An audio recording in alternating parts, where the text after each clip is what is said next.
शांति दूत की सुन लो वाणी, शांति दूत की सुन लो वाणी, शांति दूत की सुन लो वाणी, शांति दूत की सुन लो वाणी, शांति दूत की सुन लो वाणी, शांति दूत की सुन लो वाणी। रहेगा नहीं किसी नैन में पानी। बुढ़ापे का इंतजार मत करो, क्या पता बुढ़ापा आए ही ना। अमेरिका में एक्सीडेंट होते हैं कि नहीं? वो नहीं होते। यहाँ तो खड़े खड़े होते हैं, तुम रेड लाइट पे खड़े हो, पीछे से ट्रक आ रहा है, धुआंधार, धां गए काम से। देखे मैंने, मतलब देखे क्या, सुने टीवी पे, न्यूज पे, और हर जगह घटना घटती। तो मृत्यु तो कभी भी आ सकती। कौन कहेगा कि बुढ़ापा, हम कहते बुढ़ापे में भक्ति करेंगे, बुढ़ापा आया ही नहीं, उससे पहले ही चल बसे तो दोबारा तो भगवान मानव नहीं बना के भेजेगा, क्योंकि ऐसा कुछ लक्षण है नहीं हमारे भाई। वहां रिश्वत नहीं चलती है भगवान के। तो मेरे प्यारे हो, बचपन में भजन का फल बहुत ज्यादा होता है, जवानी में कम होता है, बुढ़ापे में बहुत कम होता है, इसलिए बचपन में ही भजन करें। महाराज मनु रानी शत्रुपा की पुत्री का नाम है देवहूति। उनका विवाह हुआ कर्दम मुनि के साथ, उनसे हुई 9 कन्या।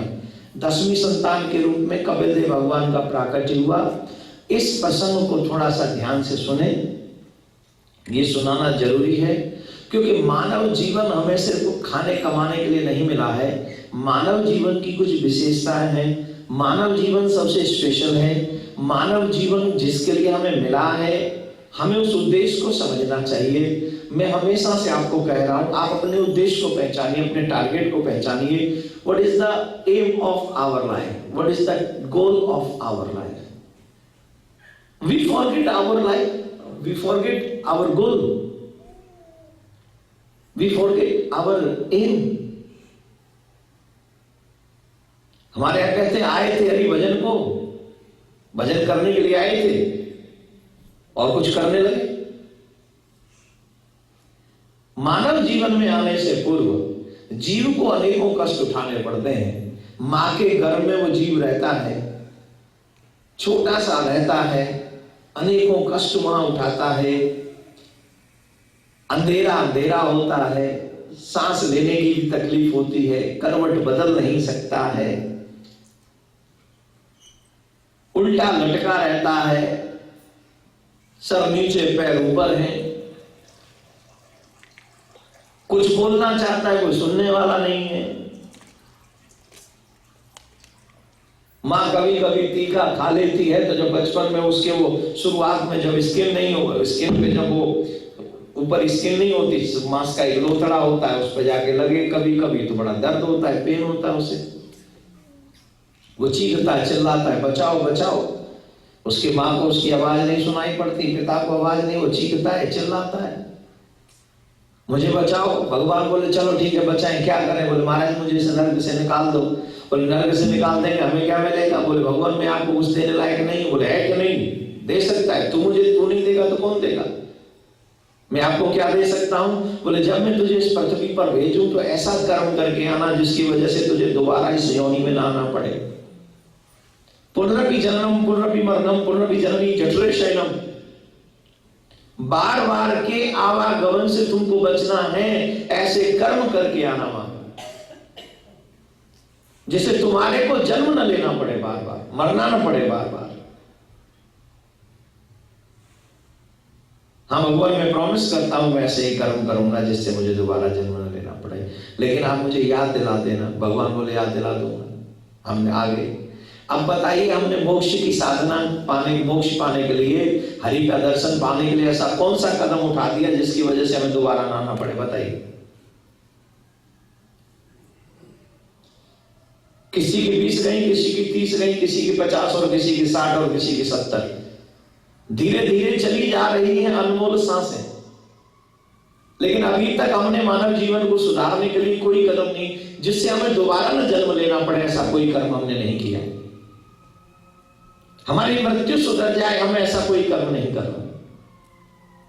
अब हम ऐसा क्या करें जिससे हमें बार बार न मरना पड़े? हमें कुछ तो ऐसा करना पड़ेगा। कपिल देव से मां पूछती है, बेटा तुम ही बताओ पूरे जीवन भर जीव को क्या करना चाहिए। तब कपिल देव कहते हैं, मां पूरे जीवन भर जीव को भगवान को मनाने की कोशिश करना चाहिए। क्या करना चाहिए? जोर से बोलो। भगवान को मनाने की एक ही काम जीव करे कि मैं भगवान को कैसे मनाऊं, और कोई ऑप्शन नहीं। मैं भगवान को कैसे मनाऊं, ये कार्य जीव को करना चाहिए। मोक्ष को तो परमात्मा ही दे सकता है, कोई और नहीं दे सकता है। सिर्फ परमात्मा तुम्हें मोक्ष दे सकता है, कोई और नहीं। भगवान को मनाते रहो, अपने गोल को याद रखो। मानव जीवन का यही सबसे बड़ा लक्ष्य है। मां दुर्लभो मानसो जन्म, ये मानव जन्म बड़ा दुर्लभ है, आसानी से नहीं मिलता है। और इस ब्रह्मांड में, इस विश्व में अगर सबसे ज्यादा मुश्किल कोई जन्म है, जीवन है, तो सिर्फ मानव जीवन है। मैंने कल भी बताया, तो कोई पशुओं को नहीं सिखाता है तुम क्या करो और क्या मत करो। सिर्फ मानवों को ही बताया जाता है, तुम ये करो और तुम ये मत करो, तुम ये करो और ये मत करो। सिर्फ मानवों को ही बताया जाता है। इसलिए हर मानव को चाहिए कि गुरु के बताए हुए मार्ग पर वो चले। मोक्ष कैसे मिलेगा? हरि का भजन करने से मिलेगा, भगवान का स्मरण करने से मिलेगा, संतों की सेवा से मिलेगा। ठाकुर प्रसन्न कैसे होते हैं? यही सब वो कर्म है जिससे भगवान प्रसन्न होते हैं। बोलो राधे राधे। तो मेरे प्यारे, आगे के कथाक्रम में प्रसंग आता है ध्रुव का, ध्रुव चरित्र। ध्रुव मात्र 5.5 साल के बालक, सिर्फ 5.5 साल। उत्तानपाद ने 2 विवाह किए। एक बड़ी रानी का नाम सुनीति, छोटी रानी का नाम सुरुचि। और सुनीति के पुत्र हैं ध्रुव, सुरुचि के पुत्र हैं उत्तम, और सुनीति के जो पुत्र हैं ध्रुव। सुनीति ज्यादा तन से सुंदर नहीं है, इसलिए राजा छोटी रानी को अधिक प्रेम करता है। और छोटी रानी से प्रेम करते हैं तो छोटे जिससे प्रेम करते हैं, राजा प्रेम करे तो थोड़ा सा आपको पता ही है माहौल कैसा रहता है फिर उसका। ध्रुव अपने पिता की गोद में जाकर बैठे, और जैसे ही पिता की गोद में जाकर बैठे, छोटी माँ ने हाथ पकड़ा, नीचे उतार लिया और कहा, तुम अपने पिता की गोद में नहीं बैठ सकते। तुम्हें अगर अपने पिता की गोद में बैठना है तो पहले भगवान की तपस्या करो। भगवान की तपस्या करके वरदान मांगोगे, वो तुझे मेरी कोख से जन्म दे। और जब तुम मेरी कोख से जन्म लेकर आओगे, तब ही तुम अपने पिता की गोद में बैठ सकते हो, वरना नहीं। बोलो राधे राधे।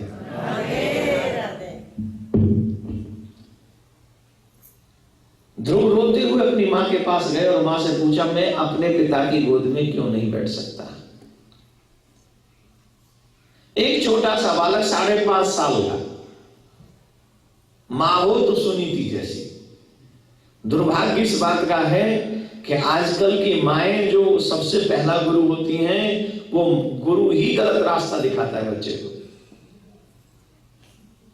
हम जैसों पे तो लोग उंगलियां उठा देते हैं कि आजकल के गुरुजी ऐसे, आजकल के गुरुजी ऐसे। अरे पहला तो गुरु मां है, दूसरा गुरु पिता है, वो कैसे हैं? हमारी बारी है, गुरुजनों की बारी तो तीसरे पोजीशन पे आएगी, जब वो सुधरना चाहेगा तब। सबसे पहले तो आपकी बारी। आप अपने बच्चे को अच्छे संस्कार दीजिए ना, कि वो गलत रास्ते पे न जाए। ये जिम्मेदारी आपकी है। दूसरों पे उंगली उठाना बहुत आसान है। दूसरों पे हम लोग उंगली इसलिए उठाते हैं क्योंकि अपनी गलती हम देखना चाहते ही नहीं है, इसलिए तो बहुत आसान है ना दूसरों पे गलती उंगली उठा देना, अपनी गलती दूसरों पे सर मढ़ देना। ये लो जी, बहुत आसान है। अरे भाई, अपनी भी तो गलती देखो। हम अपने बच्चों के आगे संत महात्मा गुरुजनों की निंदा करते हैं, उन बच्चों को क्या फिर कभी संत महात्माओं पे विश्वास होगा? भगवान पे भरोसा होगा? आपके बच्चे कह देते हैं कि मैं मंदिर नहीं जाता, मुझे पसंद नहीं।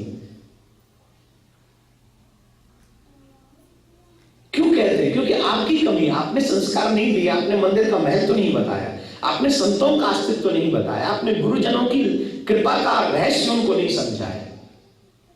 पहली गुरु माँ है। माँ बताती है किसका सम्मान करो, कैसे जियो। संसार का व्यवहार माँ सिखाती है और परमात्मा का व्यवहार गुरु सिखाते हैं।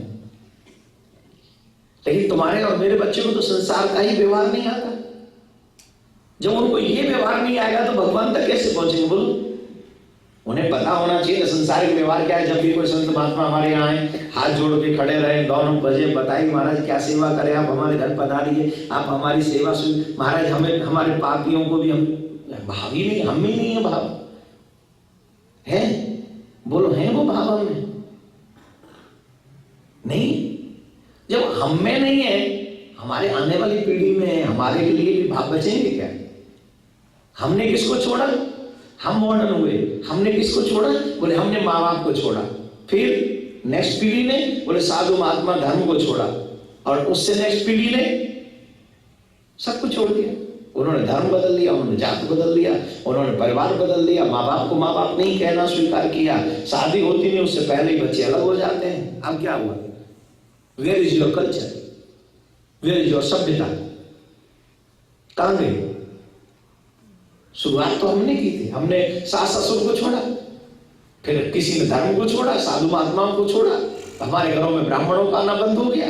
फिर आने वाले पीढ़ी ने कह दिया कि हमारे घर में माँ बाप ही नहीं रहेंगे, आप जाओ, I want to live along with my family. Then I am your family. Parents says, well you are not me and my wife and my children, this is my family, but you are my child my dear. Oh I am sorry dad, please go. ले क्या पढ़ा आपके हाथ? क्या पढ़ा? उसके जिम्मेदार आपके बच्चे नहीं। आई एम सॉरी टू से, यू आर रिस्पॉन्सिबल। पहले गुरु आप हैं तो आप ही को सिखाना पड़ेगा कि आपके बच्चों को कौन सी राह दिखानी है, गलत की सही। बहुत आसान है दूसरों पे उंगली उठाना, अपने आप पे उठाइए। सुनीति ने बच्चे को वो मार्ग दे, एकलौता बेटा, एकलौता, वो भी 5.5 साल का, पति का प्यार साथ में नहीं है, और माँ हो तो सुनीति जैसी धन्य है। मैं उस माँ को प्रणाम करता हूं। माँ ने बिना 1 सेकंड गंवाए कहा, बेटा ऐसे पिता की गोद में क्या बैठना जिस गोद से आज नहीं तो कल उतरना पड़े।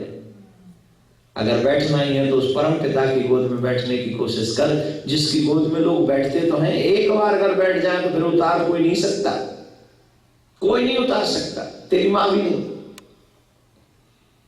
तो जाके पहले अपने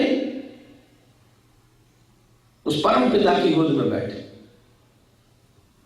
मैं तो भारत में भी देखता हूं, यहां भी देखता हूं, माफ करना अगर सबसे ज्यादा कोई बिगड़ा है तो वो हिंदू बिगड़ा है सबसे। अब ये कहीं महाराज हमसे ज्यादा तो ये लोग बिगड़े हुए, ये तो बिगड़े हुए थे ही। ये क्या बिगड़े हुए? वो तो उनका कल्चर है भाई। अगर हम दूसरों पे उंगली उठाएं वो तो उनका कल्चर है। 16-17 साल के बाद उनके लड़के लड़कियां कहां जाते हैं, माँ बाप नहीं पूछ सकते, but this is not your culture. हमारा कल्चर थोड़ी है, उनका कल्चर डिफरेंट है, हमारा कल्चर डिफरेंट है। जो डिफरेंस है उसे समझो, है कि नहीं? हम बिगड़े हैं सबसे ज्यादा। हमारे साथ पूर्वजों पे उतना पैसा हुआ नहीं करता था, हमको ज्यादा पैसा मिल गया। अब पैसा मिल गया तो एकदम से हम उल्लू बन गए, लक्ष्मी की सवारी बन गए। अब पैसा आ गया तो इसे स्पेंड कहां करें? अच्छे काम हमें करने नहीं तो बुरे ही करेंगे भाई। या तो अच्छे काम में लगा दो भाई, पैसा आया है तो कहीं ना कहीं तो लगेगा।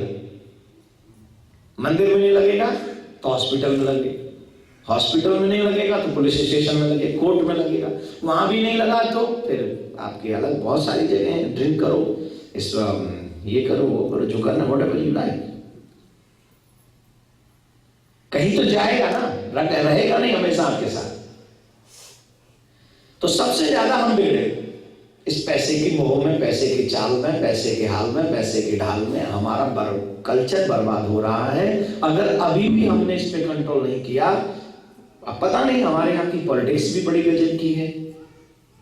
हम लोग इसी बात पे पॉलिटिक्स करते हैं कि हम अपने अच्छे बच्चों को अच्छी चीज नहीं सिखा सकते। It's too bad. हम क्यों अपने बच्चों को रामायण नहीं पढ़ा सकते? राम चरित्रवान है, मेरे बच्चों को सिखाते हैं कैसे चरित्रवान। अब राम का नाम ले लो तो उसे राजनीति से जोड़ देते हैं। तेरा भगवान भला करे। राम राजनीति का विषय नहीं है, राम तो मानव जीवन के चरित्र का विषय है। जिसका बेटा राम जैसा हो उसका कल्याण होने से कोई रोक नहीं सकता। इसलिए first you read Ramayana, after that you speak anything. Hindustan के, भारत के बच्चों को सबसे पहले रामायण पढ़ानी चाहिए। अगर वो रामायण पढ़ेंगे तो मां बाप दुखी नहीं होंगे। रामायण नहीं पढ़ी तभी हमारे बच्चे रावण जैसे बन रहे हैं। जटायु सीता की रक्षा करते हैं और हर दिन एक न्यूज मिलती, हर दिन क्या जी हाँ फलाना दुष्कर्म हो गया, ये हो गया, ये हो गया। हर दिन टीवी न्यूज खोल लो, एक भी न्यूज ऐसी नहीं आती जिस दिन इस चीज के बिना आ जाए। इतना कष्ट होता है कि हम लोग कहां से कहां आ गए हैं। ये हमारा कल्चर नहीं है, हमारी सभ्यता नहीं।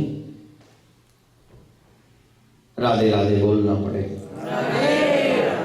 और थोड़ा दिल से बोलीजिए।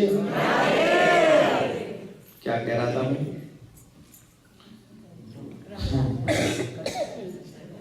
ध्रुव माँ ने कहा बेटा जा भगवान के परम पिता की गोद में बैठने की कोशिश कर।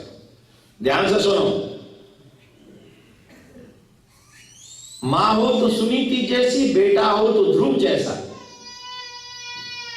अगर बेटा ध्रुव जैसा होगा, ध्यान से सुनना बेटे जितने बैठे अपने अपने मां बाप के, मां हो सुनीति जैसी कहते जाओ तपस्या करो। 5.5 साल के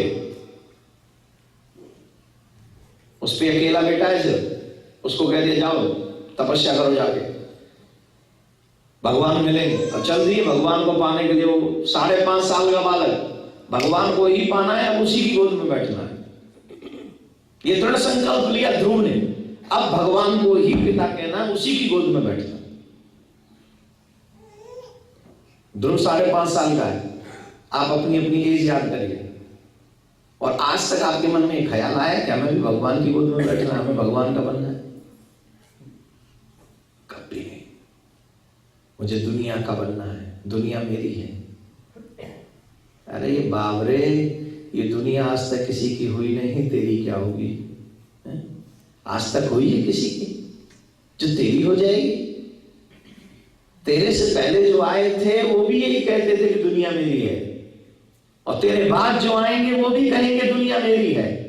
ये दुनिया उनकी भी नहीं थी, ये दुनिया तेरी भी नहीं है, और दुनिया आने वालों की भी नहीं होगी। तो फिर क्यों झूठे झंझट में पड़ा? हाँ, रहते हैं दुनिया में तो दुनिया में रहो, लेकिन कृष्ण के बन के रहो, गोविंद के बन के रहो। जीव तब तक भटकता है जब तक जीवन में सदगुरुदेव ना आ जाए। ध्यान से सुनिए। और धर्मों में तो सिर्फ एक एक बुक है उस धर्म को समझने के लिए। तुम भाग्यशाली हो कि तुम्हारे पास you have many religious books. If you are able, then you read. No one can defeat you, my dear. No one can. I'm not saying only my word. This is truth. Be proud as a Hindu, as a Sanatani. सनातन धर्म जीने की कला सिखाता है। इसे धर्म ही नहीं है, मानव जीवन का सबसे बड़ा फल है। भाग्यशाली है वो लोग जो मानव जन्म पाते हैं, वो भी सनातन धर्म में पैदा होते हैं।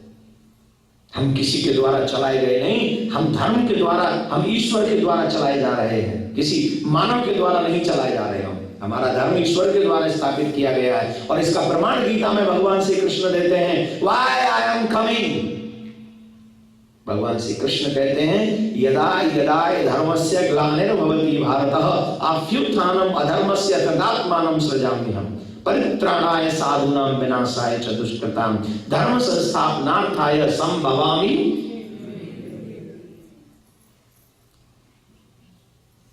जीसस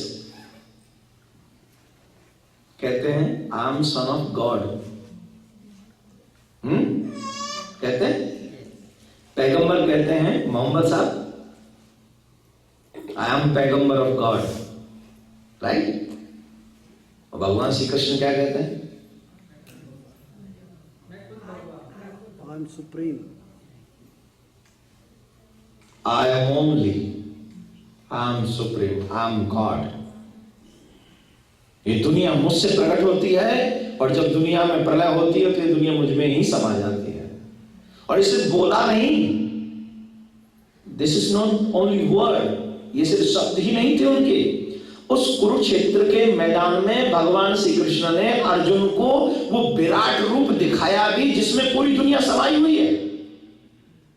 उन्होंने सिर्फ बोला ही नहीं था। एक तो होता है ना, मैं बोला हूं, यहां बैठा हूं, मैं बोल दूं आई एम गॉड।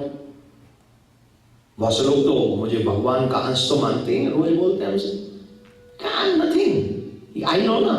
लेकिन मैं भी अगर सोच लूं थोड़ा बहुत कलयुग के लोगों को पागल बनाते हैं, चलो यार थोड़ी बहुत देर तो पूजी, तो हमें भी पूजने वालों की कमी नहीं रह जाएगी।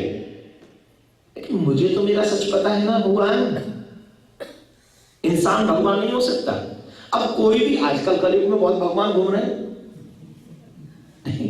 घूम रहे हैं क्या? नहीं, जिसको भी जनता जनार्दन थोड़ा बहुत पूजने लग जाती है वो अपने आप को भगवान मान लेता है। तो मैं तो कुछ नहीं कहूंगा, सिर्फ इतना कहूंगा भगवान सिर्फ एक है। और गीता में उपदेश देते देते भगवान श्री कृष्ण ने अर्जुन को वो विराट रूप दिखाया, जिस विराट रूप को देखने के लिए अर्जुन को भगवान ने कहा था तू इन नेत्रों से देख नहीं सकेगा मुझे, जो नेत्र अभी तेरे पास है नेत्रों से तू मुझे नहीं देख सकता। तो फिर उन्होंने दिव्य चक्षु अपनी ओर से प्रदान किए कि ये ले, इससे तू मेरा दर्शन कर, और फिर वो विराट रूप दिखाया। इसका मतलब क्या है? क्या मतलब निकला इसका? He is only one, He is everything। वो सब कुछ है। आप उसे मानिए, आप उसे पूजिए, आप उसके साथ चलिए। You are lucky, you were born in Hindu धर्म, you are lucky, we are lucky my dear। ध्रुव जैसा 5.5 साल का बच्चा, हम तो अपनी जिंदगी गंवा रहे हैं, चले जा रहे थे, देवर्षि नारद सामने से आ गए, बिना गुरु के गोविंद नहीं मिलते। जब भी मन में भटका हो गुरु के चरणों में जाके बैठ के अपना सारा जितना भी प्रॉब्लम है ना अपने अंदर का उसको क्लियर करो। गुरु के सामने बैठ में जाके, गुरु जी बताओ मैं कहां जाऊं, मैं तो फंसा हुआ हूं। और फंसे हुए सब है, ऐसा नहीं है फंसे, हाँ फंसे भी 2 प्रकार के। एक व्यक्ति फंसा हुआ है जो फंस के निकलना चाहता है, और एक व्यक्ति फंसा हुआ है जो कह रहा है कि मुझे निकलना ही नहीं है। पूज्य महाराज श्री का स्वप्न विश्व में शांति और घर घर में भगवान के नाम का वास, इस संकल्प को एक महाअभियान बनाने का बीड़ा उठाया है श्रद्धेय शांति दूत श्री देवकी नंदन ठाकुर जी ने। भौतिकता के दौर में भटक रही युवा पीढ़ी को भी अपने महाअभियान से जोड़कर उनको भी भगवत भक्ति के रस से सराबोर करने का दृढ़ निश्चय किया है महाराज श्री ने। साथ ही विश्व शांति सेवा चैरिटेबल ट्रस्ट महाराज श्री की अध्यक्षता में अंतर्राष्ट्रीय स्तर पर भगवत भक्ति के प्रचार के साथ मानवता की सेवा के लिए भी प्रतिबद्ध है। जरूरतमंदों की सहायता और विषम परिस्थिति में महाराज श्री ने सदैव सबके लिए अपना हाथ बढ़ाया है। आप भी श्रद्धेय शांति दूत श्री देवकी नंदन ठाकुर जी के महाअभियान में अपना पुनीत सहयोग प्रदान कर सकते हैं। फाउंडर मेंबर 5,51,000 रुपए, समिति मेंबर 2,51,000 रुपए, कार्यकारिणी मेंबर 1,21,000 रुपए, सहकार्यकारिणी मेंबर 51,000 रुपए, आजीवन सदस्य 1,100 रुपए। आप अपना सहयोग विश्व शांति सेवा चैरिटेबल ट्रस्ट के भारतीय स्टेट बैंक मथुरा शाखा के खाता संख्या 3088094445 में जमा करा सकते हैं। मासिक पत्रिका शांति संदेश एवं महाराज श्री द्वारा गाए हुए सुंदर सुंदर भजनों की सीडी व श्रीमद् भागवत कथा एवं श्री राम कथा के डीवीडी सेट प्राप्त करने के लिए संपर्क करें। ज्योति music company, Shanti Seva Dham, Jhatikara, Vrindavan road, Vrindavan, Mathura, Uttar प्रदेश।